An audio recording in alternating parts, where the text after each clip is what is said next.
These are 10 things about Mark Goldbridge that'll change how you see one of football's biggest voices forever. And first up, his name isn't even Mark Goldbridge. Yeah, the man behind the United Stand was born Brent DeCesare.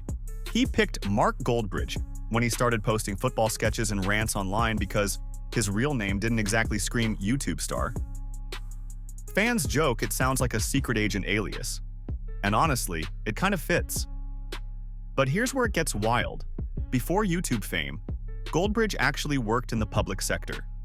He's mentioned that part of his old job involved stressful, even traumatic experiences, including once arriving at a serious crime scene, including a dead body.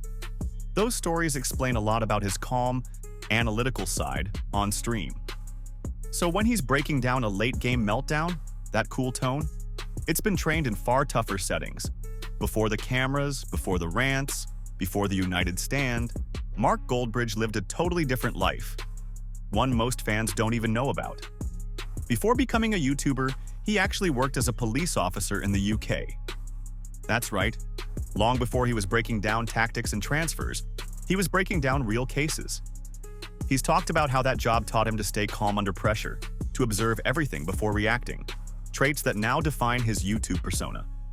And let's be real, that's probably why when chaos hits during a Manchester United meltdown, he keeps his composure like he's seen worse.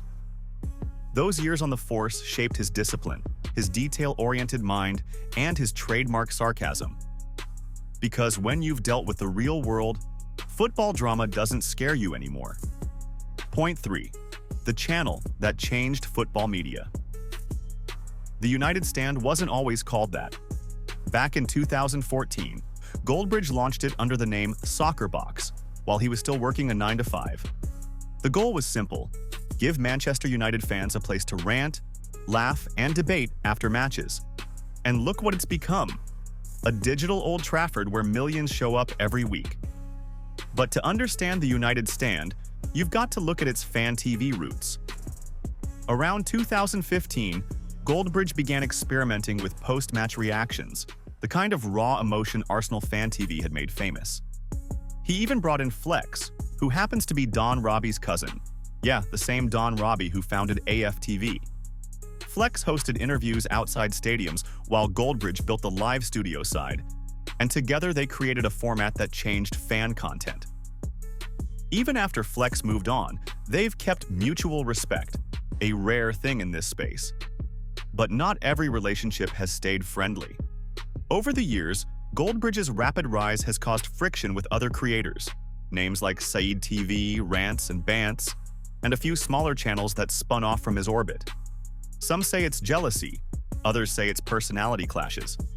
Whatever the reason, those fallouts only fueled the legend of a man who built an empire out of debate.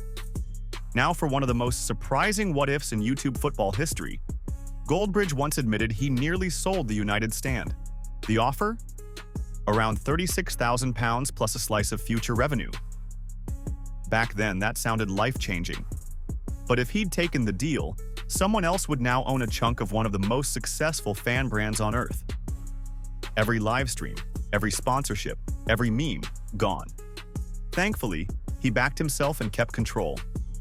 Next up, the oldest, most stubborn rumor in the Mark Goldbridge universe. Was he secretly a Nottingham Forest fan? Yeah, this one's been around forever. It started because Goldbridge grew up near Nottingham, and old clips and interviews show him mentioning that as a kid, he'd sometimes go to Forest games, the local team, the one everyone around him supported. That tiny detail exploded online. Rival fans jumped on it, claiming he switched teams once United became famous. Memes, screenshots, and fan compilations spread everywhere.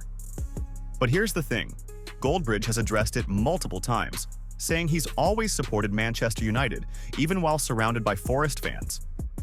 He's talked about growing up in an area where Forest were the only club nearby, but his heart was always at Old Trafford. Still, the internet never forgets. Every time United lose, someone drags it up again. He's a Forest fan deep down, and honestly, it's become part of his lore. Whether it's banter, jealousy, or pure trolling, the rumor refuses to die.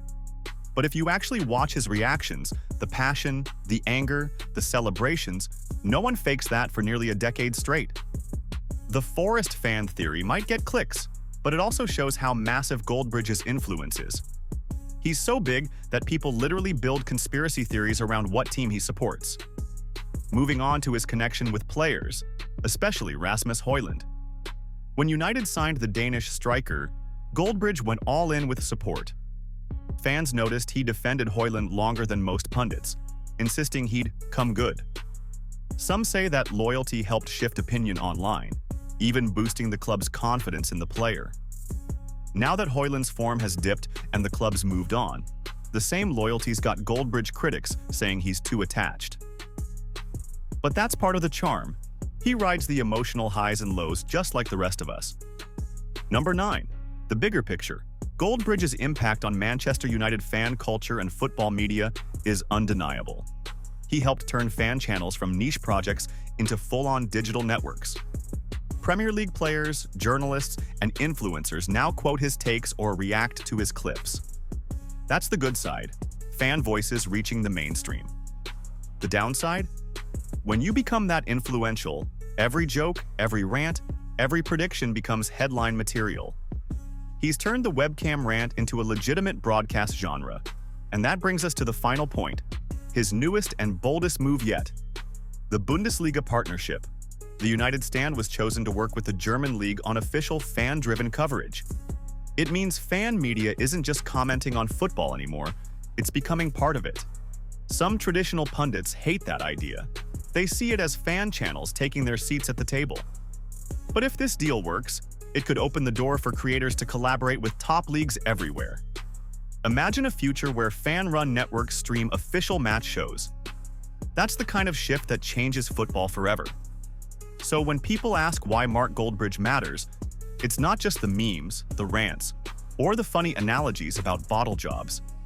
It's that he built a platform from nothing, helped reshape how supporters talk about football, and showed that one passionate voice can rival an entire TV studio.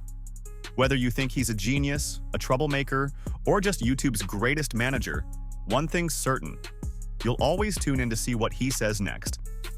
From Brenty Cesare to Mark Goldbridge, from Soccer Box to Global Fan TV, he's turned a hobby into a phenomenon. Love him or hate him, he's changed football media forever, and he's only just getting started.